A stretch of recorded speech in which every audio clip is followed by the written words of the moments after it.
Bonjour ou bonsoir, c'est selon. Bienvenue dans la 6e émission de la saison 2 des Visages de la Recherche. Ces hommes et ces femmes curieux, créatifs, cartésiens, qui explorent l'horizon des connaissances dans tous les domaines et préparent donc un peu aussi notre futur. Brice Noël, bonjour. Bonjour. Vous êtes chercheur qualifié FNRS en climatologie à l'Université de Liège.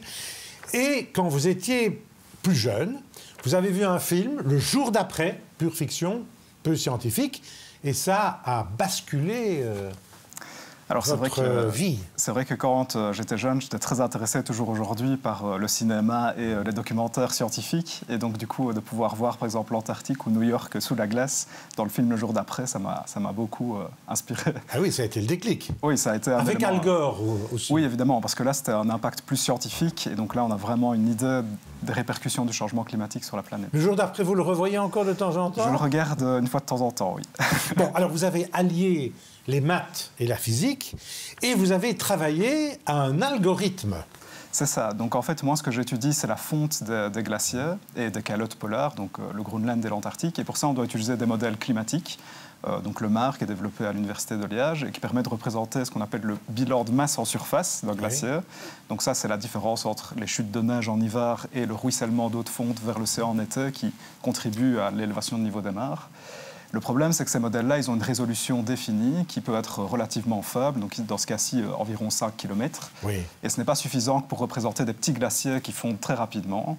Et donc j'ai développé un algorithme qui permet donc d'affiner la résolution de ces modèles à des résolutions en fait inférieures au kilomètre. Oui. Et là, on représente très finement les glaciers. Alors, vous dites, j'ai fait un algorithme. Ça se fait en quoi? En un mois, en 10 ans?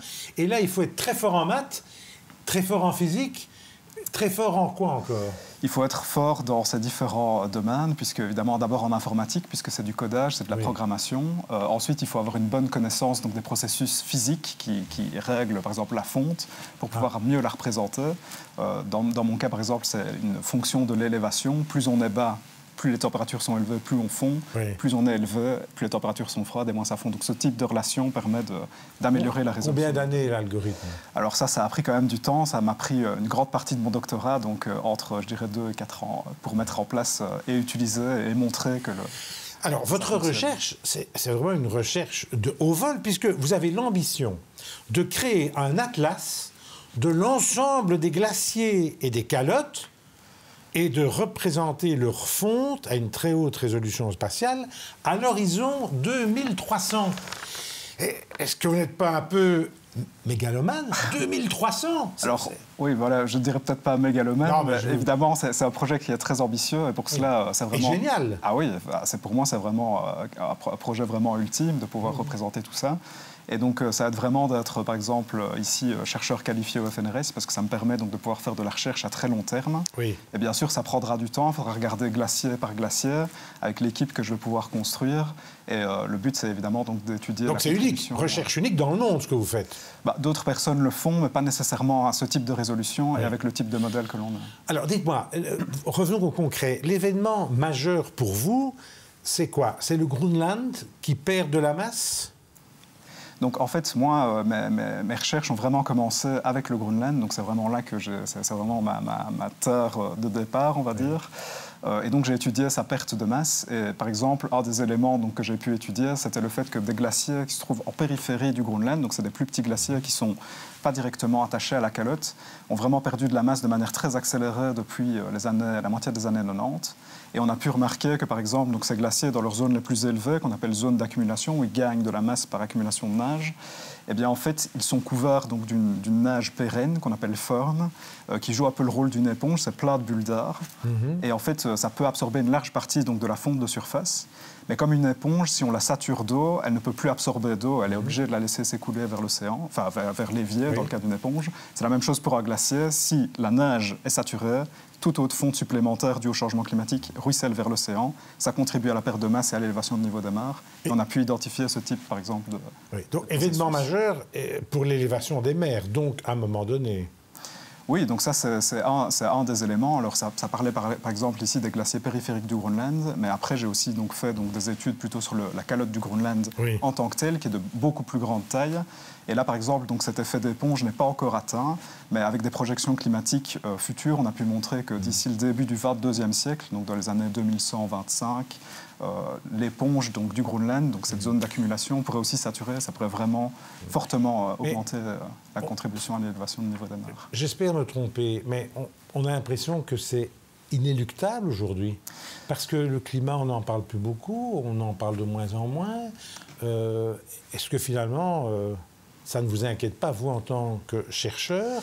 Alors, évidemment, c'est quelque chose qui est relativement inquiétant, surtout qu'aujourd'hui, donc, par exemple, le Groenland perd de la masse chaque année, même sans réchauffement climatique supplémentaire, le Groenland continuerait donc, à perdre de la masse. Donc, tout degré supplémentaire va accélérer cette perte de masse.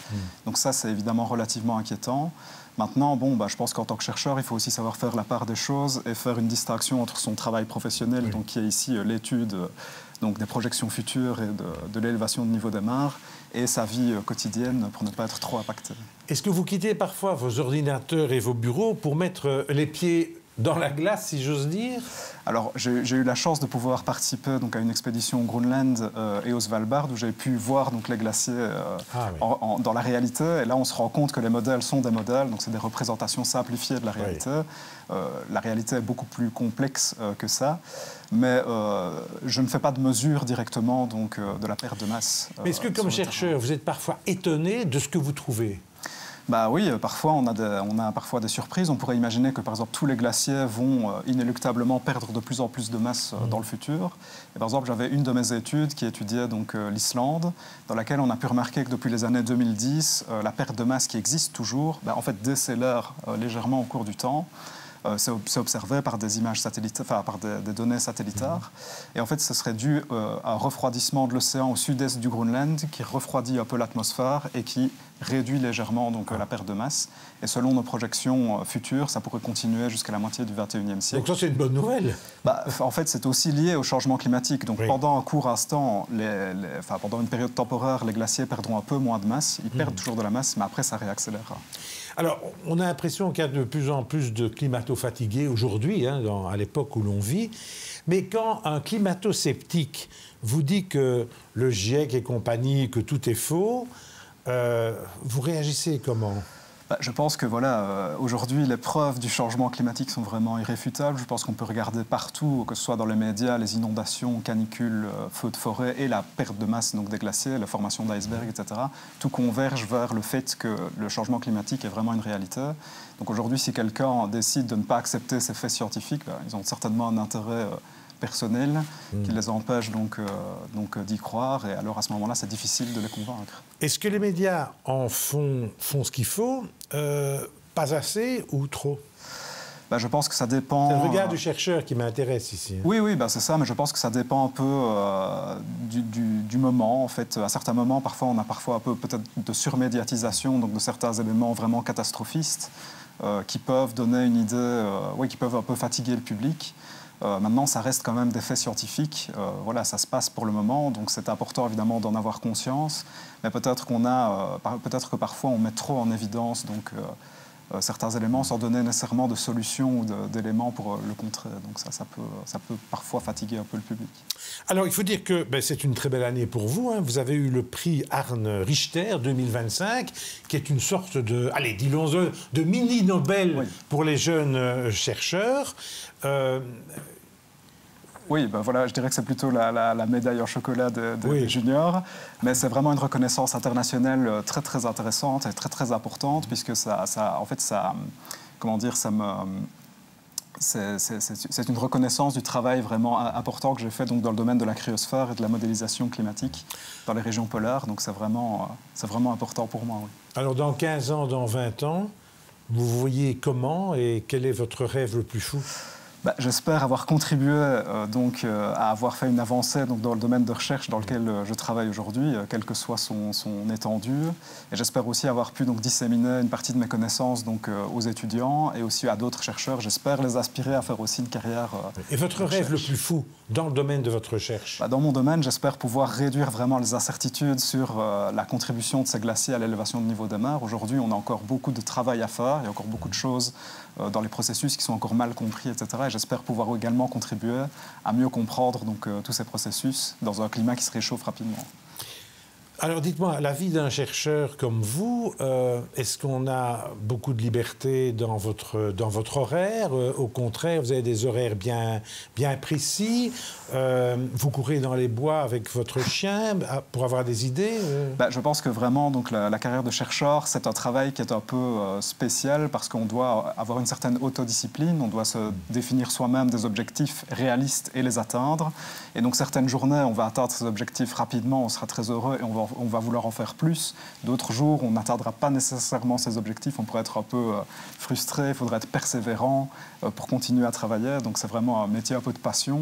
Et donc on travaille, c'est parfois difficile de sortir du domaine du travail. Donc c'est, comme vous le dites, important d'avoir des éléments sur le côté, comme par exemple dans mon cas, j'ai un chien, j'aime bien d'aller le promener, de courir par exemple avec lui. Ça permet de revenir plutôt à un niveau plus terre à terre dans la nature et observer un peu le monde autour de soi, quoi. Alors c'est vrai que c'est ce film qui a provoqué votre passion, mais la charge mentale, elle est très forte pour un chercheur?